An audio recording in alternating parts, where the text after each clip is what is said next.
Mga casting, ang pelikulang ating mapapanood ay ang Orphan. Enjoy watching!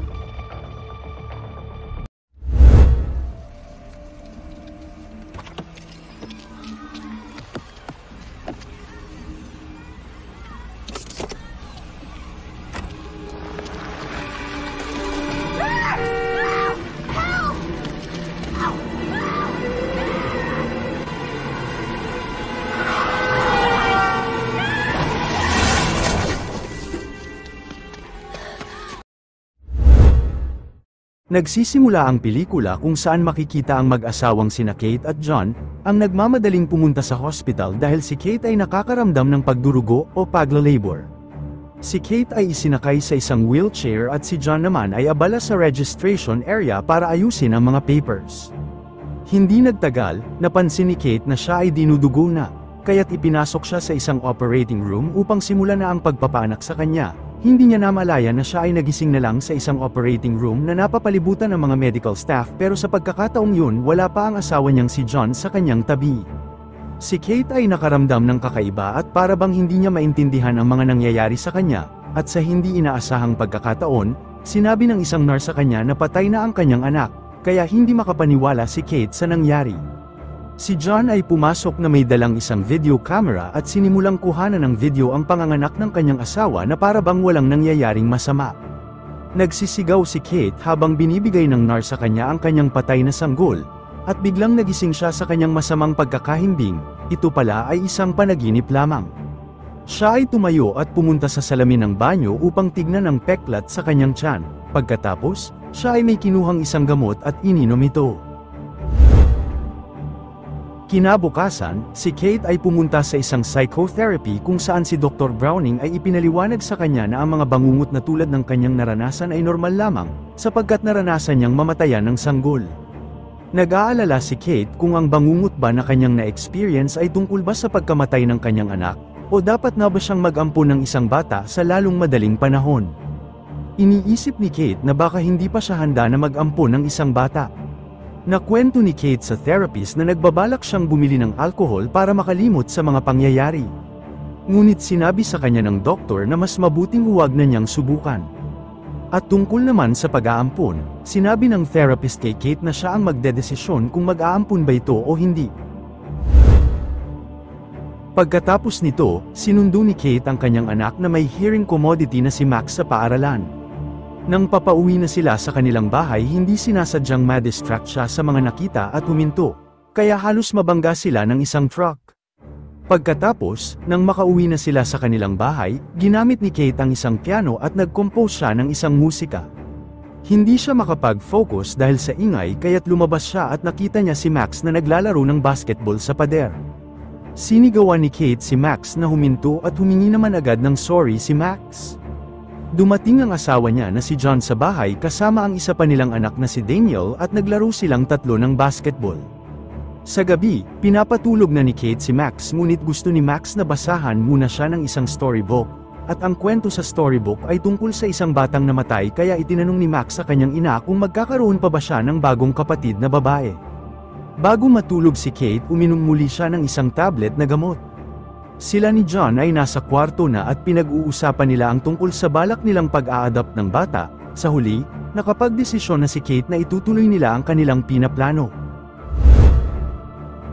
Lumipas ang ilang araw, bumisita sila sa isang orphanage at nakita nila si Sister Abigail at sinabihan silang maningin sa paligid. Si Kate ay nanatili sa first floor at pinagmamasdan ang mga batang babae na naglalaro, habang si John naman ay nagpunta ng second floor. Sa itaas, may narinig siyang isang batang babae na kumakanta kaya pumasok si John sa room kung saan nakita niya si Esther na nagpipinta. Ikinwento niya ang kanyang kahangahangang karanasan tungkol sa kanyang ginagawang painting, habang papunta sina Kate at Abigail sa room. Ipinakilala ni John si Esther sa kanila at nagpatuloy ang kanilang pag-uusap. Sinabi ni Esther na walang nakikipag-usap sa kanya dahil siya ay naiiba, dahil dito, kaya napalapit ang kalooban ng mag-asawa sa kanya. Kinausap nila si Sister Abigail tungkol sa balak na pag-ampon kay Esther. Sinabi ni Abigail sa kanila na siya ay orihinal na galing sa Russia at ang mga taong nag-ampon at nagdala sa kanya sa US ay namatay dahil sa sunog. Sa isip ni Sister Abigail, ang batang babae na si Esther ay may kakaibang katangian. At sumang-ayon naman si Kate dito, pagkalipas ng 3 linggo, sinundo nila si Esther sa bahay ampunan at nagpaalam na kay Sister Abigail. Habang nasa kotse sila, tinuturuan ni Kate si Esther ng sign language. Nang makarating sila sa bahay, tuwang-tuwa si Max na makita sila. Agad na nagpakilala si Esther kay Max at tinanong niya kay Kate kung gaano kalakas ang pandinig nito at sinabi ni Kate na tama lang at sapat upang basahin ang labi ng mga tao. Nang pumasok sila ay agad silang sinalubong ni Lola Barbara at ni Daniel. Nang gabing yun nakatanggap ng regalo si Esther mula sa pamilyang nag-ampun sa kanya, maliban lamang kay Daniel na tila ba naiinggit at nagseselos kay Esther. Lalo na nang yakapin ni Esther si John at nagpasalamat. Lumabas si Daniel at siya ay pumunta sa treehouse kasama ang kanyang mga kaibigan at pinagmamasdan nila ang mga dirty magazine. Samantalang si Esther at Max naman ay naglalaro sa snow, habang pinag-uusapan ni Barbara at Kate ang mga plano para kay Max at plano niya ulit magsimula sa pagtuturo kapag naayos na ang kalagayan ni Esther, at tila nakaramdam ng pagka-disappoint si Barbara kay Kate sa kanilang napagpasyahang pag-aampun. Sa gabi, may nagbabadyang bagyo ng gabing yon, habang si Kate ay nag-aayos na para matulog. Si Esther naman ay nagising at pumunta sa kwarto ni Max. Nasa kalagitnaan ng lovemaking sina John at Kate, nang may narinig silang kumakatok mula sa kanilang pinto at ito ay ang 2 bata na nais matulog sa tabi nila, at natulog sila ngunit gusto ni Esther na matulog malapit kay John. Kinabukasan, silang lahat ay handa nang umalis sa bahay para pumunta sa paaralan.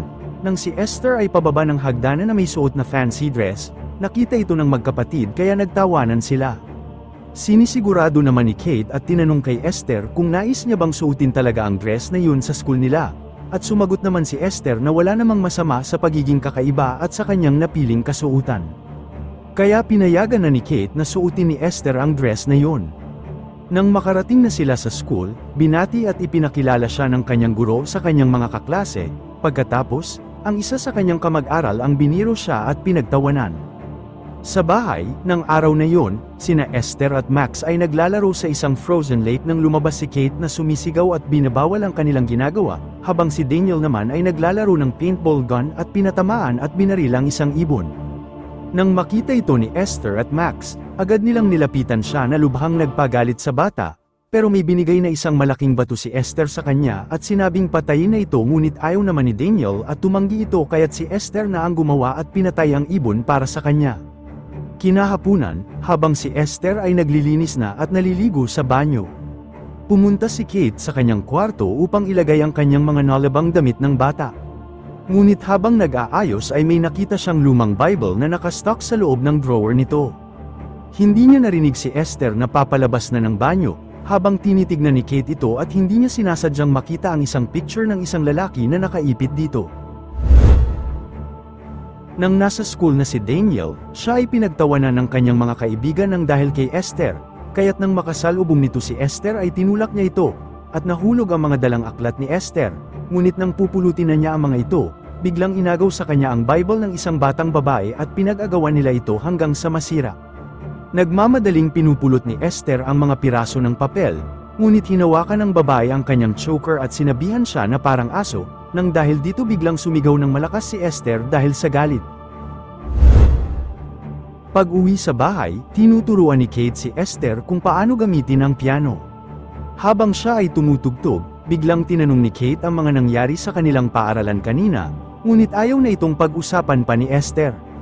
Pagkatapos, binigyan ni Kate ng isang scrapbook si Esther na sinimulan na niyang gawin para dito, nang biglang tanungin siya ni Esther tungkol sa sanggol na anak niyang namatay.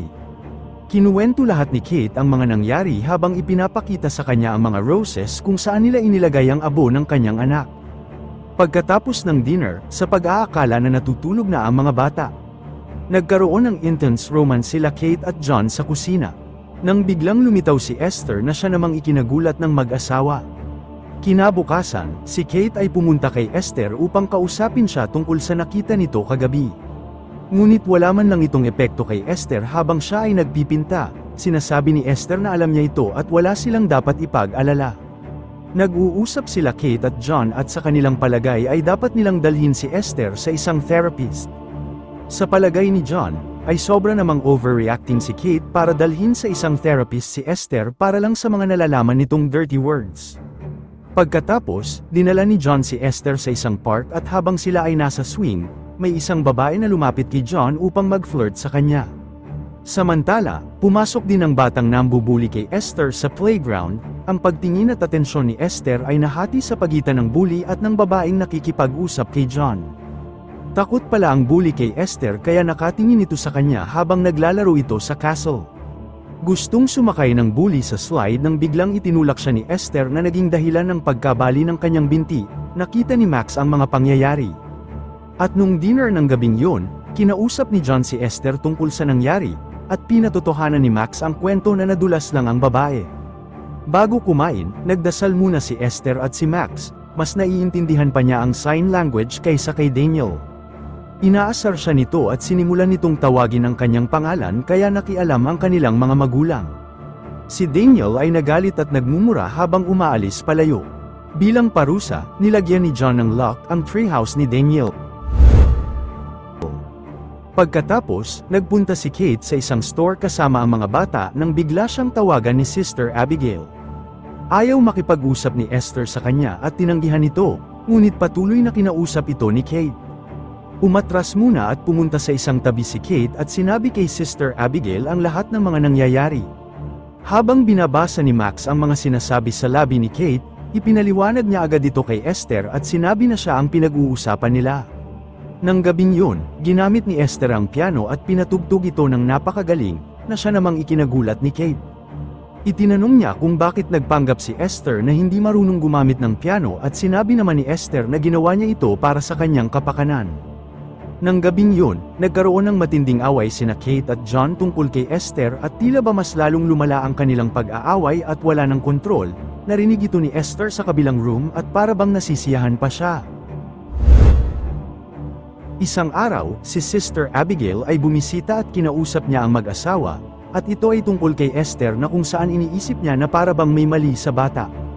Ibinahagi niya ang ilang mga bagay na maaaring nagawa niya sa nakaraan, tulad ng pakikipag-away o pananakit ng ibang bata.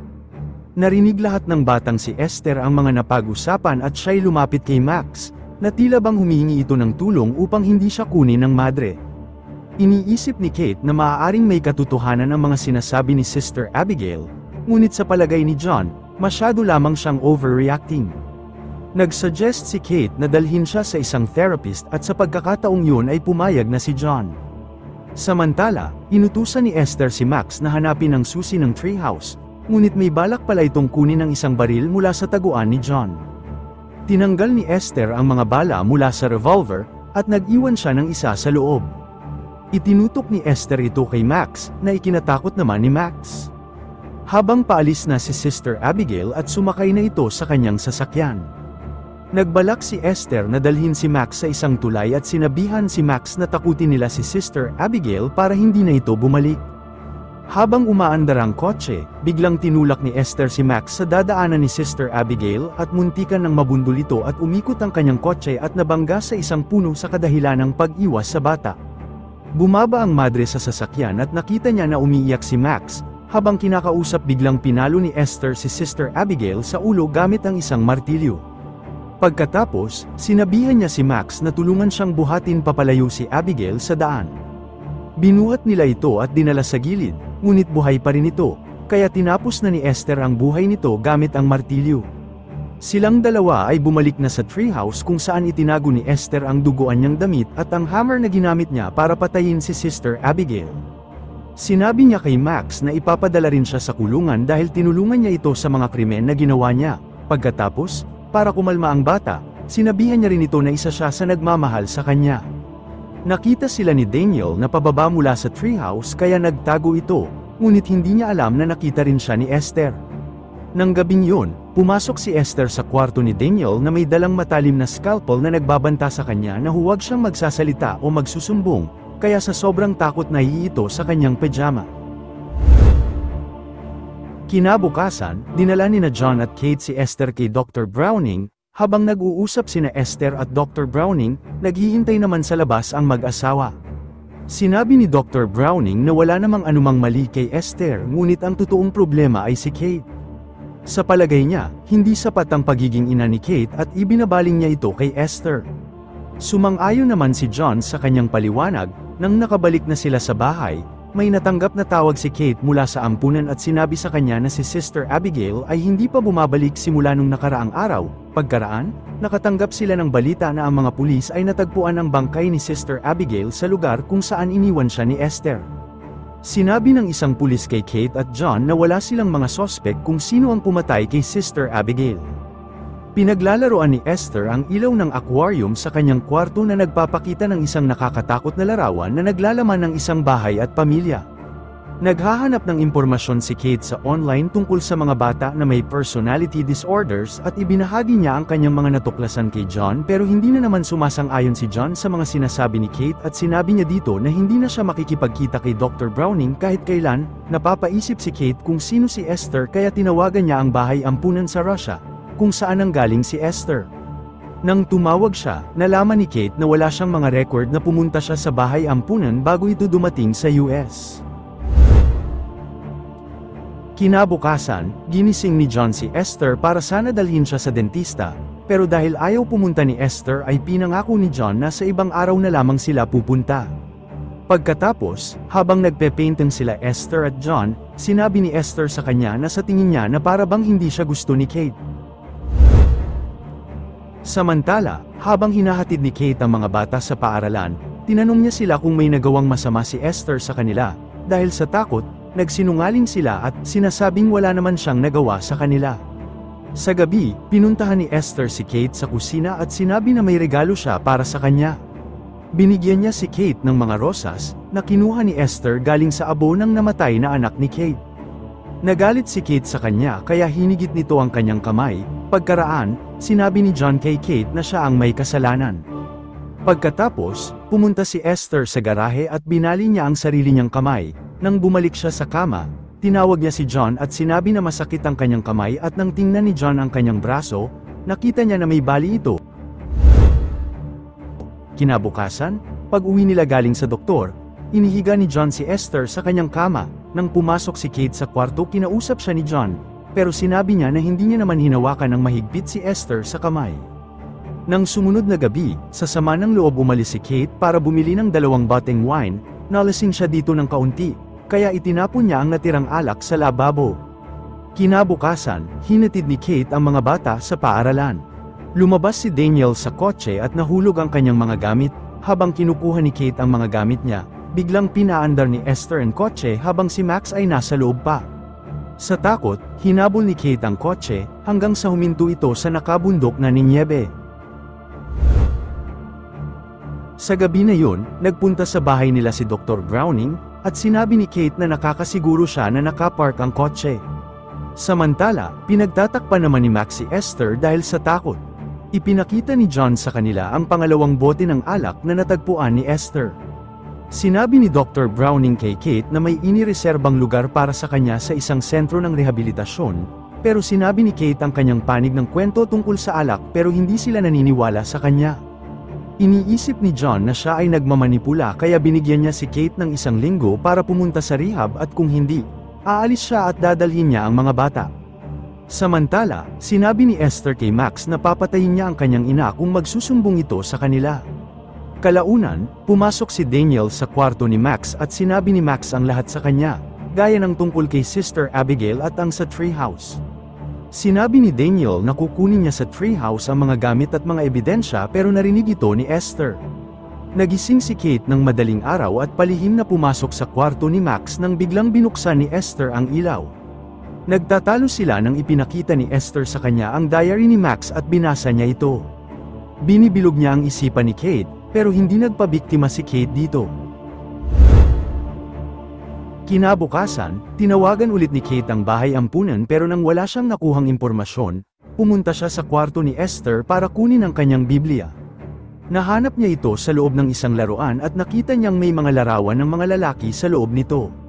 Nakita niya rin ang mga salitang Sarn Institute, at agad na hinanap ang kahulugan nito sa online. Tinawagan niya ang numerong nahanap niya at sinabi sa kanya na ang institute ay isang ospital para sa mga taong may problema sa pag-iisip at hindi isang bahay ampunan.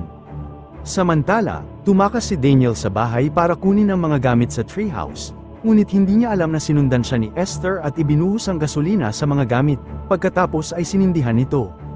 At sinabuyan niya din ng gasolina si Daniel. Nagawa ding maikulong ni Esther si Daniel sa loob ng treehouse. Doon ay sumisigaw siya at humihingi ng tulong sa kanyang ina pero abala ito sa pag-eembestiga tungkol kay Esther. Dahil natutupok na ng apoy ang treehouse kaya umakyat si Daniel sa bubungan, at umiiyak na humihingi ng tulong. Sa hindi inaasahang pangyayari, nahulog si Daniel at tumama ang katawan sa isang kahoy, pagkaraan ay dumiretso siyang lumagapak sa lupa, kung saan pinanunood lamang siya ni Esther. Hindi nagtagal, nakita ni Kate ang apoy, habang si Esther naman ay papalapit kay Daniel upang patayin ito gamit ang bato. Buti na lamang ay itinulak siya ni Max palayo at dumating na si Kate bago pa man niya tuluyang mapatay si Daniel. Sa ospital, kung saan naroon ang lahat, pumasok ang doktor at sinabi na malubha ang nangyaring injury sa leg ni Daniel kaya baka hindi na maalala ang mga nangyari. Pagkatapos, sinabi ni Kate kay John ang nalaman niya tungkol kay Esther, pero hindi pa rin siya naniniwala sa kanya. Habang sila ay nag-aaway, pumunta si Esther sa kwarto ni Daniel ngunit alam ni Max ang pakay ni Esther kaya sinundan niya ito. Sa kwarto, tinakpan ni Esther ang mukha ni Daniel gamit ang unan, habang si Max naman ay dali-daling pumunta sa kanyang mga magulang upang magsumbong. Tumunog ang alarm sa kwarto ni Daniel at binuhay siya ng mga doktor. Sa galit, sinampal ni Kate si Esther, ngunit hinawakan siya ng mga staff at tinurukan ng gamot. Sa pangyayari, nahulog niya ang kanyang cellphone kaya hindi niya nasagot ang isang tawag sa telepono. Ilang sandali pa ang lumipas, nagising si Kate at agad na nagtanong tungkol kay Daniel. Nagmamakaawa siya kay John na huwag payag ang makalapit si Esther kay Max, habang siya ay nananatili sa ospital.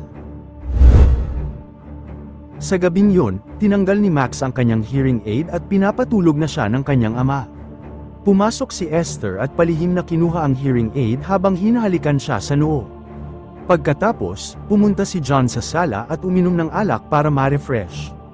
Pagkaraan ay lumabas si Esther na nakadamit ng pang-adult at umupo sa tabi niya upang subukang landiin, ngunit hindi naman naiintindihan ni John kung ano ang nangyayari. Sinubukan siyang halikan ni Esther, ngunit umiwas siya. Sinabi niya na hindi niya siya mahal na katulad ng pagmamahal niya kay Kate. Pinagsabihan din siya ni John na pumunta sa kanyang kwarto, ngunit sinabi ni Esther kay John na huwag siyang kausapin na parang isang bata. Sinabi ni John na tatawagan niya ang bahay ampunan kinabukasan tungkol sa kanyang mga inaasal. Kaya dali-daling pumunta si Esther sa kanyang kwarto at umiyak. Samantala, nakatanggap si Kate ng tawag mula sa isang doktor sa Sarn Institute. Nakilala niya si Esther at sinabihan niya si Kate na ilabas ang kanyang pamilya sa bahay, pagkatapos ay tumawag ng pulis. Sinabi rin ito sa kanya na si Esther ay hindi isang bata, kundi mayroon siyang uri ng isang kondisyon sa katawan dahilan kaya nagmumukha siyang isang bata at siya ay isang matandang babae na. Si Esther ay isa sa mga pinakabayolenteng pasyente sa ospital at nang siya ay nanlaban sa kanyang pagkakatali, nag-iwan iyon ng mga peklat sa kanyang mga kamay at leeg. Sinabi pa ng doktor kay Kate na nakapatay na si Esther ng halos nasa 7 tao. Nagmamadali na umuwi si Kate, naguguluhan kung paano siya niloko. Sa bahay, pinagtatapon ni Esther lahat ng gamit sa kanyang kwarto at tinanggal ang lahat ng kanyang make-up na ginamit para itago ang kanyang totoong itsura na hindi siya isang maliit na bata. Pagkatapos, pumunta sa kwarto ni Esther si John upang tingnan siya at natagpuan ang kanyang mga ginawang painting sa pader. Tumatawag si Kate sa kanya habang siya ay nagmamaneho pa uwi, ngunit nawala ng kuryente sa bahay bago pa niya masagot ang telepono, kaya tinawagan na ni Kate ang pulisya. Habang hinahanap ni John ang ilaw sa madilim na bahay, bigla siyang sinaksak ni Esther. Hindi makagalaw si John ngunit buhay pa siya kaya patuloy siyang sinasaksak ni Esther hanggang sa siya ay mapatay niya. Nakita ni Max ang ginawa ni Esther at siya na ngayon ang isusunod na target nitong patayin. Nag-drive si Kate nang mabilis pa uwi sa bahay para puntahan ang kanyang pamilya hanggang siya ay mabangga dito at agad na umakyat papunta sa itaas. Doon ay natagpuan niya si John na wala ng buhay. Pagkatapos ay napagtanto niya na si Max ay nasa panganib at sinubukan niya itong hanapin. Nagpunta siya sa kwarto at hinahanap ito, ngunit nang hindi niya matagpuan ay dumiretso siya sa banyo. Nang biglang binaril siya ni Esther sa bintana, buti na lang ay ligtas naman si Kate dahil nakapagtago ito sa gilid ng bintana at hindi na siya nakita ni Esther. Nagtago naman si Max sa garden ngunit hinahanap naman siya ni Esther, na papunta na din para sa kanya doon, kung saan tinitignan siya ni Kate mula sa isang glass roof. Binaril muli siya ni Esther, pagkatapos ay nakita niya si Max at binaril din niya ito. Sinusubukang makatakas ni Max habang binabasag naman ni Kate ang glass roof hanggang sa mahulog siya sa ibabaw ni Esther kasama ng mga salamin. Makalipas ang ilang sandali, nagpunta si Max sa pinagbagsakan nila at ginigising si Kate. Nang magkamalay, kinuha agad ni Kate ang baril at sinama na niya si Max at umalis. Iniwan na nila si Esther at lumabas sila papunta sa kagubatan. Pagkaraan, dumating ang mga pulis at pinasok ang bahay. Ngunit hindi na nila nakita si Esther doon. Sa madilim na kagubatan, hinahabol sila ni Esther, na may dalang kutsilyo upang patayin hanggang sa maglaban ang dalawa at sabay na nahulog sa frozen lake habang si Esther ay walang tigil na sinusubukang patayin si Kate. Nakuha ni Max ang baril at binaril ang yelo, na siyang naging dahilan ng pagkahulog nila sa malamig na tubig at doon ay naglaban sila hanggang sa mapahina ni Kate si Esther. Habang umaakyat si Kate sa itaas ng frozen lake, hinawakan ulit siya ni Esther at nagmamakaawang nagsasabi na huwag siyang hayaang mamatay doon. Ngunit hindi nag-alinlangan si Kate at sinipa niya si Esther pabalik sa lake na siyang dahilan ng tuluyang pagkamatay ni Esther.